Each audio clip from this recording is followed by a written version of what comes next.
Hello नमस्कार दोस्तों, मेरा नाम है सोनू सिंह और एक बार फिर से आप हमें यूट्यूब चैनल के माध्यम से देखना शुरू कर चुके हैं। हमने हेलो मित्र प्रोग्राम की शुरुआत की है जिसके माध्यम से समाज में एक वैचारिक क्रांति लाने का उद्देश्य है, जिससे समाज के जुड़े हुए लोग या जो समाज के लिए काम करना चाहते हैं, बहुत सारे लोग ऐसे होते हैं जिनके मन में कुछ विचार होता है, समाज के लिए कुछ करने की इच्छा होती है, पर विचारों को बल नहीं मिल पाता। और आज सोशल मीडिया के दौर में हमारा मानना है कि ऐसे विचारों को मंच मिलना चाहिए, ऐसे विचारों को जगह मिलना चाहिए। तो इस हेलो मित्र के इस एपिसोड में हम बात करेंगे गांधीयन फिलॉसफी के ऊपर। और मेरे साथ इस फिलॉसफी के ऊपर चर्चा करने के लिए हमारे गेस्ट हैं श्री चंद्रभूषण मिश्र कौशिक जी, जो एक गांधीयन फिलॉसफी के एडवोकेट हैं, जिन्होंने बहुत ही बड़े गांधीयन विचारधारा को मानने वाले एस.एन. सुब्बा राव जी के साथ काम किया हुआ है और एक काफ़ी लंबा अनुभव है गांधीयन फिलॉसफी के ऊपर।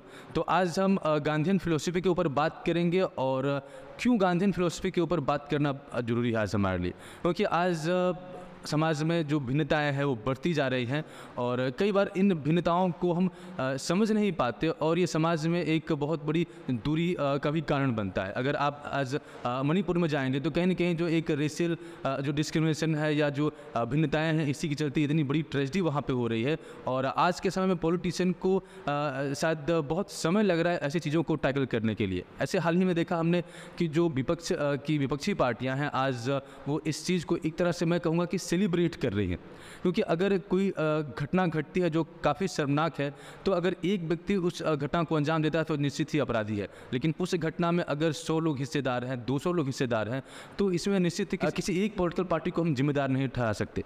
तो इस घटना को सेलिब्रेट करने की जगह सारी पॉलिटिकल पार्टीज़ को इसके ऊपर विचार करना चाहिए कि किस तरह से इन भिन्नताओं को पाट के और किस तरह से हम गांधीयन फिलॉसफी को अपना के एक आदर्श समाज की स्थापना कर सकते हैं। और इसी चीज़ को देखते हुए आज हमने फैसला लिया है कि हम गांधीयन फिलॉसफी के ऊपर बात करेंगे और ढूंढने की कोशिश करेंगे कि किस तरह से गांधीयन फिलॉसफी आज के समय में भी प्रासंगिक है।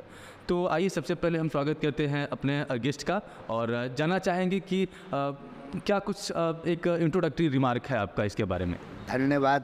गांधी जी को समझने के लिए, उनके दर्शन को समझने के लिए, उनके व्यवहार को जानने के लिए हमें गांधी जी को महात्मा गांधी कहकर पुकारना पड़ेगा।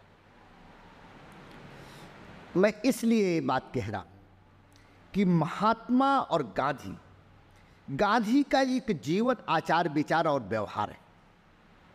महात्मा में एक भारतीयता है, तो भारत का गांधी और वो गांधी जो विश्व पटल पे आज माना जा रहा है, जाना जा रहा है, समझा जा रहा है, उसको समझने के लिए मैं आपसे ये आग्रह करूँगा कि इस दर्शन को समझने के लिए सर्वप्रथम इन विषय को महात्मा गांधी के रूप में ही हम सब चर्चा करें तो ज़्यादा बेहतर होगा। रही बात गांधी जी की, एक बात मैं उनके आदर में कहना चाहूँगा कि हम जैसे सामान्य युवा के लिए गांधी के विचार दर्शन में जीना तो आदर्श रहे, लेकिन मैं यही एक बात कह दूंगा कि उनके व्यवहार दर्शन का अनुकरण करने के लिए भारत के युवा बाध्य न हो, ये भी मेरा पक्ष हमेशा खुला रहा है। आपने जो जिक्र किया एस.एन. सुब्बा राव जी, एस.एन. सुब्बा राव जी का मैं जिक्र मैं भी करना चाहूँगा, इसलिए कि मैंने गांधी को देखा नहीं, गांधी को पढ़ा है, समझा है, गांधी विचार के लोगों के साथ काम करने का अवसर मिला। उसमें एक महान व्यक्तित्व के रूप में मेरे सामने एस.एन. सुब्बा राव जी आए। मैंने सुब्बा राव जी की जय जगत की सोच से उनको ज्वाइन किया, क्योंकि वसुधैव कुटुंबकम हमारी विचारधारा थी और जय जगत उसका भाषाई जो है अनुवाद था। तो मैंने इस पे काम करना शुरू किया, तो मैंने गांधी जी के प्रतिमूर्ति के रूप में सुब्बा राव जी को देखा। लेकिन गांधी जी और इनके में एक फर्क था कि गांधी जी राजनीतिक धारा के विरासत थे और सुब्बा राव जी भारत के युवाओं की विरासत थी। अब वो नहीं है, लेकिन आज भी उनको देखकर गांधी के जीवन शैली को समझा जा सकता है और जाना जा सकता है। मैं एक बात यही और बढ़ा दूं कि महात्मा और गांधी हम यही वर्गीकृत कर देते हैं। महात्मा एक अलग पार्ट है और गांधी एक अलग पार्ट है। महात्मा मतलब एक विचार दर्शन, एक साधुवाद, और गांधी मतलब एक राजनैतिक आचार विचार का राजनीतिज्ञ। मैं चाहता हूं कि आगे की चर्चा हमारी इन दोनों धाराओं को लेकर चलनी चाहिए और इसके पर ही आप लोग बात करें तो अच्छा रहेगा। अगर हम गांधीयन फिलोसफी की बात करें, गांधीयन दर्शन की बात करें, तो किस तरह से वो आज भी हमारे समाज में प्रासंगिक है? क्योंकि बहुत सारी चर्चाएं होती हैं, कई बार व्यक्ति गांधी के व्यक्तिगत व्यवहार की बातें करता है, लेकिन हमको ये डिफाइन करना पड़ेगा कि गांधीयन फिलोसफी क्या थी। उसके बाद हम गांधीयन व्यवहार की चर्चा भी कर लेंगे, उनका व्यक्तिगत जीवन कैसा था और क्या चीज़ थी। लेकिन सबसे पहले ये जानना जरूरी है कि उनकी फिलोसफी क्या थी और किस तरह से वो आज भी हमारे समाज के लिए प्रासंगिक है। हथियार राष्ट्र की सुरक्षा के लिए जरूरत हो सकती है, लेकिन भाईचारे में हथियार का प्रवेश होना भाईचारे का विध्वंस कर देना है। बापू का दर्शन जो है इस विध्वंस को रोकता है और इसलिए एक विचारधारा पनपती है अहिंसा, जिसको हम लोग बोलते। अहिंसा कोई ऐसा शब्दावली सहज नहीं था। अहिंसा मतलब समादर, आप मेरा आदर करिए और मैं आपका आदर करूं, और इस आदर की प्रथा में दोनों का प्यार इतना बड़ा हो कि हम प्यार से प्यार को प्यार के लिए जीतने की कोशिश को अहिंसा समझे।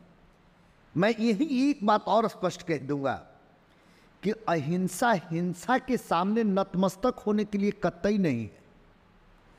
जो भूले भटके लोग हैं उनको राह दिखाने के लिए बापू या गांधी जी जिनके जो विचार दर्शन है उनके लिए व्यवहारिक है, उनके लिए नहीं जो साजिशों में है, जिनका व्यवहार कुटिल है और जिनका आचरण जो है मन छिपा हुआ है और ऐसा है कि खादी में आदर्श है और मन में जो है विध्वंस है, उसके लिए नहीं है। यहाँ हम सब इस पक्ष को समझते चलेंगे तो अच्छा रहेगा। कहीं से ये बात आपको दिखती है कि अगर गांधीयन फिलोसफी को आज अगर समाज में अगर समाहित किया जाए, क्योंकि जब कोई विचारधारा 70 साल पहले या 75 साल पहले हमारे सामने आई थी तो एक समय की दूरी के चलते उस पर कई सारी परतें चढ़ जाती हैं, कंट्रोवर्सीज की वजह से शायद वो विचारधारा हल्की पड़ने लगती है। तो क्या आपका ये मानना है कि अगर उस विचारधारा को आज के समाज में अगर समाहित करने की कोशिश की जाए तो कहीं न कहीं ये हमारे समाज को जोड़ सकता है या आदर्श समाज की दिशा में हमको आगे ले जा सकता है? एक पंक्ति बोलेंगे, दूर कहाँ हम पास खड़े, विश्वास करो विश्वास करो। ये बापू के प्रति, महात्मा गांधी के प्रति हम लोग का एक समर्पण भाव है। लेकिन उसका दूसरा पक्ष है कि क्षमा करो बापू, तेरे बैरी खासम खास हुए, काम नहीं करते कुछ, बस नाम तुम्हारा जपते हैं, गांधीवाद का दर्शन देकर जन जन का दोहन करते। आप दोनों पंक्तियों, दोनों दो कविताओं की लाइनें हैं, लेकिन दोनों का लेखक अगर उस गीतकार मैं हूँ, उस गीत को मैंने लिखा है, तो कहीं नहीं कहीं मुझे गांधी जी के दोनों दर्शन दिखे होंगे। एक व्यवहार का विचार, आचार विचार का दर्शन और एक उनके बात। लेकिन आज उसकी जरूरत फिर भी है। क्यों? कि हम ये मान लें कि अनैतिकता पूरी तरह से खत्म हो जाएगी, हिंसा पूरी तरह से खत्म हो जाएगी, तो क्या जरूरत है ये थाने पुलिस चौकी बनाने की? लेकिन सिर्फ इनसे भी भारत जैसा देश नहीं चल सकता है जिसके सनातन में इतनी आस्था, विश्वास और परम इष्ट के प्रति हमारी निष्ठा है। तो गांधी का दर्शन जिस अहिंसा की बात करता है, वो दर्शन यही था कि हम आपके प्रति सेवा करें, आप मेरे प्रति सेवा करें, हम आपको आदर करें, आप मेरी आदर करें, मैं आपके लिए चिंतन करूं तो आप मेरे लिए चिंतन करें, सिर्फ मैं आपके लिए चिंतन करूं, मैं आपकी सेवा करूं, मैं आपके हट को मानूं, मैं आपकी ही बात मानता रहूं और राष्ट्र बहुत पीछे छूट जाए। ऐसे राष्ट्रपिता को स्वीकारने में थोड़ी मुश्किल हो जाएगी। आज की युवाओं को, आज के भारत को, आज के राष्ट्रवाद में गांधी कहीं भी धूमिल नहीं है। लेकिन गांधी जी का राजनीतिक दर्शन जो है वो सिर्फ किसी पक्षपात, किसी तुष्टीकरण और किसी ऐसे जो मेरा खास है वहाँ न्याय को बाधित करता है। इसलिए गांधी जी को महात्मा के रूप में भारत में स्वीकार करते हुए गांधी के राजनीतिक दर्शन के उन्हीं पक्षों को लिया जाए जो विदेशी न हो, जो विदेशियों के साथ न हो, वो कहाँ हो, भारत और भारतीयता के साथ हो और इस राष्ट्र की जय के प्रति निष्ठावान हो। मैं इतना ही कह करके बापू को अपना नमस्कार और वंदन करता हूँ कि उनकी जरूरत आज भी हम लोग के बीच में है, लेकिन उनके अनुयायियों ने सबसे ज़्यादा उनको ऐसा प्रेजेंट किया है, उनकी प्रस्तुतिकरण ऐसा रही जहाँ उनके व्यवहार और उनके दर्शन में, मतलब आपके दर्शन के साथ उनका व्यवहार मेल खाता नहीं दिखा। इसलिए दुख होता है। इसलिए कई बार विरोधाभासी चिंतन का माने पदार्पण हो जाता है समाज में गांधी या महात्मा गांधी के प्रति। एक बहुत विवादास्पद विषय है जिसमें नाम लेने में कुछ लोग कोताही करते हैं, लेकिन नहीं, ऐसा नहीं होना चाहिए। बापू ने कभी नहीं कहा कि आप अपने जिनको सुधारना है उनकी चर्चा न करें। मैं आज एक नाम लेता हूं नाथूराम गोडसे। वो बापू का, उस महात्मा गांधी का हत्यारा था, लेकिन उसके आचरण में एक बात बापू को पूरी तरह से सार्थक रूप से प्रस्तुत किया है। जिस पल नाथूराम गोडसे ने ये फैसला किया होगा कि हम इनके साथ बुरा करेंगे, उस समय उसके हृदय पे कहीं ना कहीं कंपन हुआ होगा, उसके बोध में आत्मग्लानि हुई होगी। इसका उदाहरण मैं बताता हूं कि कहा जाता है कि बापू के सामने जब वो हथियार लेकर खड़ा हुआ तो सर्वप्रथम उनके चरण छुए। वो उस महात्मा का चरित्र का चरण बंधन था, जिस महात्मा को नाथूराम गोडसे जैसा युवा जो हिंसक होते समय भी अपने बुद्धि विवेक में जीवंत रखा था। इसका मतलब गांधी का विचार दर्शन अमिट है, लेकिन व्यवहार दर्शन में हट और पक्षपात उस युवा को इतना आहत कर दिया है कि उस इस परिस्थिति में जा बैठा कि जिस महात्मा का वो चरण बंधन कर रहा है उसका वध करने को तैयार हो गया है। वध पे थोड़ा आपकी आपत्ति हो सकती है, लेकिन मैं भी वध कह रहा हूं इसलिए कि हत्यारा तो वो होता है जो सिर्फ एक पक्षीय हिंसा की भावना से होता है, जिसमें महात्मा के प्रति आदर, उसकी इर्द गिर्द लोगों पर कोई क्षति न हो, उसका बोध जिंदा हो, और वो एक ऐसे व्यक्ति और विचार पर हमला कर रहा हो जिसको वो खोना नहीं चाहता था, लेकिन वो विवश था कि अब उसको ढोना वो नहीं चाहता था। इसलिए आप समझ लीजिए कि बापू के गांधी विचार और दर्शन में उस युवा को देखकर आप सीख सकते हैं। दोनों पक्ष थे उनमें, तो बापू के विचार दर्शन अमिट हैं, अनमोल हैं, और भारत जैसे उदारवादी देश में जिसने कभी किसी पर माने किसी का हरण नहीं किया, वैसे देश के लिए सर्वमान्य ही नहीं सतत मान्य है। ये कहकर मैं आपको प्रेरित करूं। अब बात करेंगे उनकी फ़िलॉसफ़ी में कंट्रोवर्सीज़ की। बहुत बार ऐसा होता है कि गांधीयन फ़िलॉसफ़ी के ख़िलाफ़ भी बातें चली जाती हैं। कुछ लोग कुछ हद तक सहमत होते हैं, लेकिन कई बार वो अपना एक अलग मत भी बताते हैं कि किस किस पॉइंट पे वो गांधी जी के विचारों से सहमत नहीं है। तो आपके साथ ऐसा कुछ क्या अनुभव रहा, किन किन पॉइंट्स पे आप गांधीयन फ़िलॉसफ़ी से सहमत नहीं होते हैं या उससे एक इतर विचार रखते हैं? मैं चाहूँगा कि आप तीन बिंदु आपके संज्ञान में ही, एक अंतर्राष्ट्रीय मामला आता है जब ब्रिटिशों के करीब गांधी का दिखना हुआ था। एक ऐसी घटना आती है जिस समय अमेरिका जैसे देश के महापुरुष और भारत के महापुरुष गांधी दोनों के चरित्र में थोड़ा भेद दिखता है, और एक आता है ऐसा आचरण जहां पर जिस विषय से भारतीयता का कोई संबंध न हो, भारतीय जनमानस का कोई नहीं, वैसे आंदोलन का वर्ण कर लेना, मैंने उसके आंदोलन में खुद कूद जाना। आपकी बात मैं चाहता हूं कि आप इस विषय को ज़्यादा बेहतर बता सकते हैं कि आपको स्मरण है कि गांधी जी ने जो अंग्रेजों के पक्ष में आर्य शब्द का प्रयोग किया था, हम भी आर्य, उस पर आपकी जानकारी क्या है?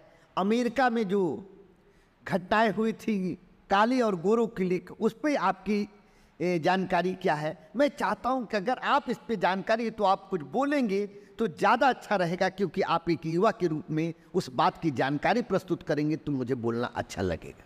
इसके बारे में मैं जानकारी देना चाहूँगा। ये तब की बात है जब गांधी जी साउथ अफ्रीका में पहुँचते हैं, और वहाँ पे चूँकि साउथ अफ्रीका में ब्रिटिश और वहाँ के जो काले लोग हैं उनके बीच में बहुत मतभेद होता है और रेशियल डिस्क्रिमिनेशन होता है, और इसी के चलते कहीं न कहीं जो ब्रिटिशर्स का एक डिस्क्रिमिनेशन है वो इंडियंस के खिलाफ भी होता है। और जब गांधी जी वहाँ पहुँचते हैं तो भी एक युवा के तौर पर ही पहुँचते हैं, एक इंडियन मर्चेंट के लॉयर के तौर पे वहाँ काम करने के लिए पहुँचते हैं। तो उस समय उनका ऐसा कोई मोटिव नहीं था कि वो कोई लड़ाई लड़ेंगे या कुछ समाज में वो पार्टिसिपेट करेंगे। वो एक लॉयर के तौर पे वहाँ पहुँचे थे, और वहाँ पहुँचने के बाद जब उनके साथ अट्रॉसिटी हुई, जब उनके साथ डिस्क्रिमिनेशन हुआ, तो उन्होंने ब्रिटिशर्स को एक लेटर लिखा, और कहीं न कहीं उनका ये मानना था कि ब्रिटिशर्स जो है अपने आप को आर्यन मानते थे, आर्यन प्रोजेक्ट करते थे, और ऐसा प्रोजेक्ट करते थे कि वो एक सुपीरियर रेस है और भगवान ने उनको इसलिए बनाया है ताकि वो पूरी दुनिया पे शासन कर सके। तो गांधी जी ने बताया कि हम ब्लैक पीपल से बिल्कुल अलग है और हम भी आर्यन हैं, तो इस आधार पे हमको ब्लैक की कैटेगरी में रखा जाए, हमारे साथ थोड़ा सा बेहतर और सुपीरियर व्यवहार किया जाए। तो ये एक स्टेटमेंट दिखाता है कहीं न कहीं गांधी जी रेशियल है। अभी एक घटना का मैं जिक्र करना चाहूँगा कि घाना में कुछ सालों पहले एक गांधी जी की स्टैचू थी, और स्टैचू को गिराने पर वहाँ के लोग सेलिब्रेट कर रहे थे, और इसके पीछे उनका ये मानना था कि गांधी जी कहीं न कहीं रेशियल थे, और उन्होंने ये लेटर जो है ये बात ब्रिटिशर्स को उन्होंने कही थी, तो इसलिए वो गांधी जी को कहीं न कहीं रेशियल मानते हैं। और उसके बाद एक और घटना का मैं जिक्र करूंगा, जब साउथ अफ्रीका में ही जब रेशियल डिस्क्रिमिनेशन के नाम पे जब ब्रिटिशर्स और ब्लैक लोगों के बीच में जब सिविल वॉर हो गया, तो वहाँ पे बहुत सारे जो ब्रिटिश आर्मी थे वो घायल हो गए, और गांधी जी ने एक एम्बुलेंस सर्विस करके कुछ सेवा स्टार्ट की, जिसमें वो घायल ब्रिटिशर्स को वो सर्विसेज प्रोवाइड करते थे, और उन्होंने ब्रिटिश क्राउन को ये लेटर भी लिखा था। हालांकि कोई भी चीज़ मैं अपने परसेप्शन के आधार पर नहीं बोल रहा हूँ, बल्कि ये रिटन डॉक्यूमेंट है, और उन्होंने ये लेटर लिखा कि मैं ब्रिटिश क्राउन या ब्रिटिश आर्मी को मैं सर्व करने की इच्छा रखता हूँ। तो हालांकि ये उनका शुरुआती दौर था जब वहाँ पे अफ्रीका में वो गए थे। मैं ये भी मानता हूँ कि व्यक्ति के विचार बदलते हैं, जैसे कि पहले वो लॉयर के तौर पे काम करते थे, फिर वो यहाँ पे एक सोशल वर्कर की तरह काम करने लगे, फिर एक बापू का दर्जा उनको मिला। तो मैं इस बात से बिल्कुल भी सहमत नहीं हूँ कि एक व्यक्ति का विचार सतत वैसा ही बना रहता है, लेकिन ये भी एक पक्ष है जो निकल के आता है कि कहीं न कहीं गांधी जी के दिमाग में वो रेशियल वाली भावना भी थी। इसका मैं एक और उदाहरण आपको देना चाहूँगा। जब भीमराव अंबेडकर उनके पास पहुँचते हैं और ये प्रस्ताव रखते हैं कि हमको कास्ट सिस्टम इंडिया से अबॉलिश कर देना चाहिए था, और गांधी जी का ये पक्ष था कि नहीं, अगर हमको अपने समाज को चलाना है तो जाति व्यवस्था को बना के रखना पड़ेगा, कहीं न कहीं ये हमारे एक नेचुरल ऑर्डर के साथ छेड़छाड़ होगा। तो गांधी जी जातिवादी प्रथा को समाप्त करने के पक्ष में बिल्कुल भी नहीं थे। और साथ ही साथ मैं एक और घटना का जिक्र करूंगा, जब अमेरिका में अब्राहम लिंकन का दौर था, उस टाइम पे वहाँ पे गुलामों की संख्या या गुलामों की डिमांड बढ़ती जा रही थी और उनके ऊपर बहुत अत्याचार हो रहा था। एक तरह से हम कह सकते हैं कि जानवरों से भी ज़्यादा बदतर व्यवहार उनके साथ किया जाता था।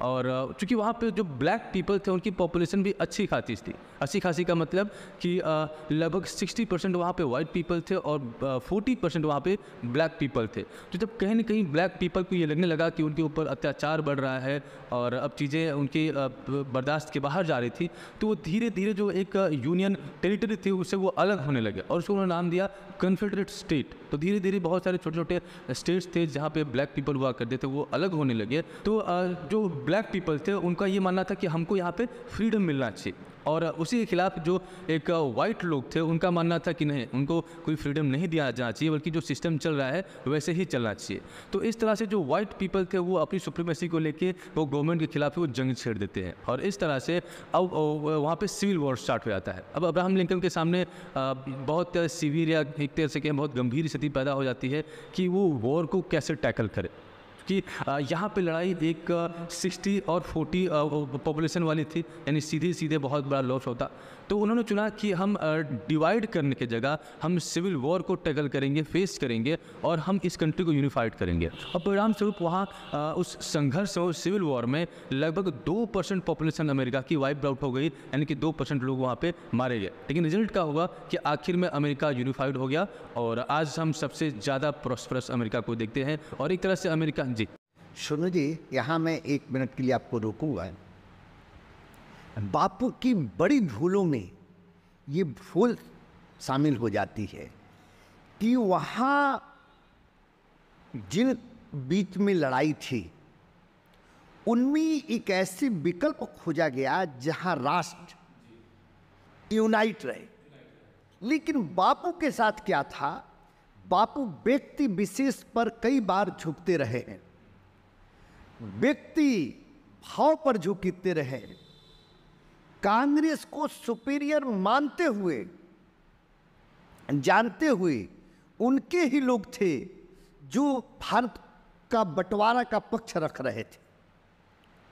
अब बात समझिएगा, तो जब बंटवारा भारत का करने का वो पक्ष रख रहे थे तो बापू की हट धर्मिता ऐसी होनी चाहिए जब अंबेडकर जी के समय थी। जबकि अंबेडकर जी ने कहा था कि मैं बापू के बातों से सहमत नहीं हूँ, लेकिन बापू का जीवन राष्ट्र के लिए ज़्यादा महत्वपूर्ण है, इनका अनशन जो है ये नहीं होना चाहिए, इसके लिए मैं आत्मसमर्पित होता हूँ, मैं स्वीकारता मानता हूँ कि बापू की ही बात मान लेता हूँ।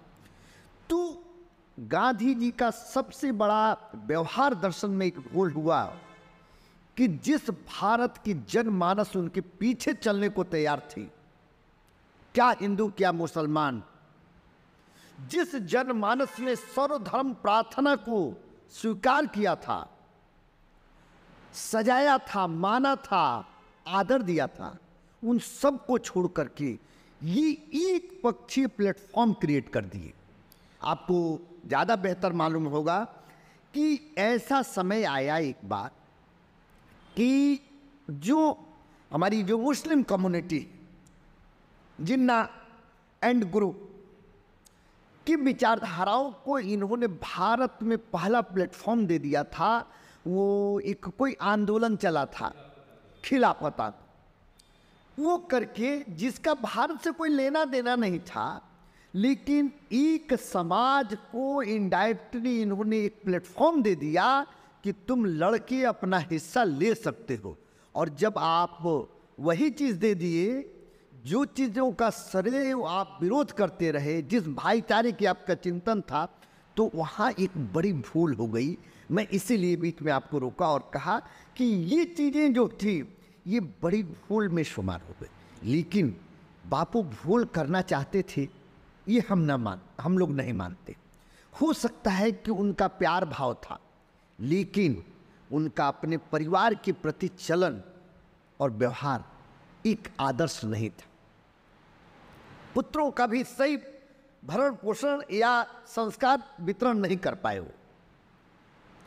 वहीं पे एक बात और उठ के आ जाती है कि जब देश है तो राष्ट्रवाद तो बापू राष्ट्रपिता कहे जाने के साथ राष्ट्रवाद उनकी सबसे बड़ी धरोहर होनी चाहिए और सबसे बड़ा उनकी विचारधारा की प्रमुखता राष्ट्रवाद में होना चाहिए।